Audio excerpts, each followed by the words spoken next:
misalnya jenengan itu ingin mencari apa perbedaan kurikulum Merdeka di pertama adalah paradigma begini, bentuknya begini, perubahan di kelasnya adalah begini. Wah, setelah dari keluar dari sini Bapak Ibu sudah bisa gagah harus bilang begitu.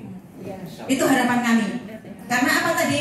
Dokumen tidak menjadi penting kalau itu tidak terbunyikan. Kita menjadi langit yang tidak jelas kalau langitnya itu langit yang samawi, yang itu memang dekat dengan dunia yang lebih dekat dengan Allah. Nah ini enggak, kita di awang-awang. Masya Allah. Gitu kan? Jadi bumi benar menzilatnya. Nah, ini ya Pak Ibu. Yang kedua Bapak Ibu sudah membicarakan tadi, sudah keren. Fungsi yang Bapak Ibu bidik. Ya, fungsi. Fungsi Assessment itu apa? Dan assessment itu variasi. Ada yang begini. Itu sudah Bapak Ibu diskusikan.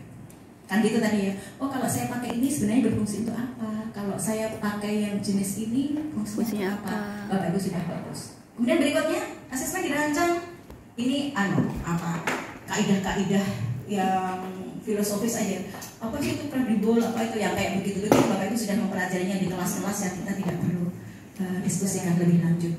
Kemudian Bapak Ibu, laporan belajar dan pencapaian peserta didik bersifat sederhana dan tapi tadi yang adil penting loh Bun itu. Oh, iya. Karena itu yang akan berimplikasi pada diferensiasi. Kita akan coba. Iya. Kita akan coba bahas. Misalnya kalau saya begini, Iya. saya bilang begini dulu ya, sederhana aja sih untuk membawa agar ini terkesan aja sih.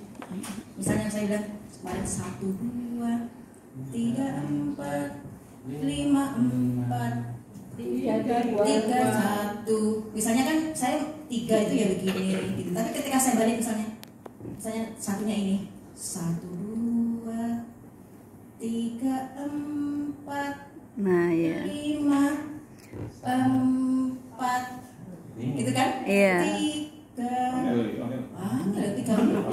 Iya.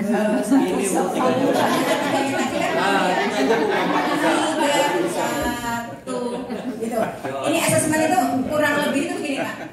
Kalau tadi itu berkeadilan itu 1 itu kadang-kadang nggak selamanya begini. Iya, betul. Itu ya. Ini itu ya jadi 1. Yang sekarang begini. Politik ya Pak ya. Ini tidak mengaitkannya dengan simbol. Iya. Tapi kadang-kadang ini tuh yo 1 gitu kan. Ini 3 kayak gini keren kencang semua itu. Ini tapi tadi yang nekuk-nekuk yang mau ngambil itu tadi 3. gitu. Adil itu mungkin ilustrasinya ketika kita kemudian membeli. Soalnya sama masalahnya. Itu kita kemudian tidak melakukan itu. Iya. Kalau misalnya diilustrasikan biar nanti ingat itu ya kayak gitu tadi. Iya. Ya. Jadi adil itu mungkin kalau divisualisasikan dalam bentuk yang sederhana, sebenarnya maknanya memang banyak sekali. Iya, Nanti Bapak Ibu betul. akan bisa memulainya dari itu tadi, membuat diferensiasi pembelajaran berdasarkan asesmen awalnya. Nanti kita lihat Bapak Ibu sebenarnya menerapkan prinsip keadilan nggak di dalam pembelajaran apa itu tadi?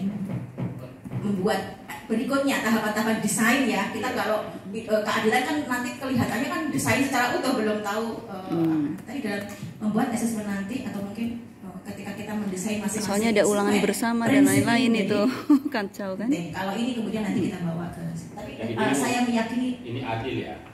Iya.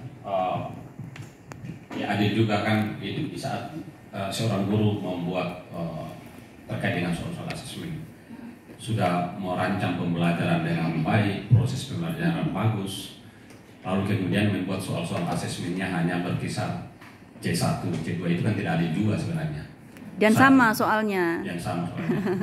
Dulu pernah ada kasus ya di saat corona, saat corona. Biasakan dulu dibuat 2 kelas hanya untuk mengatur jarak kan.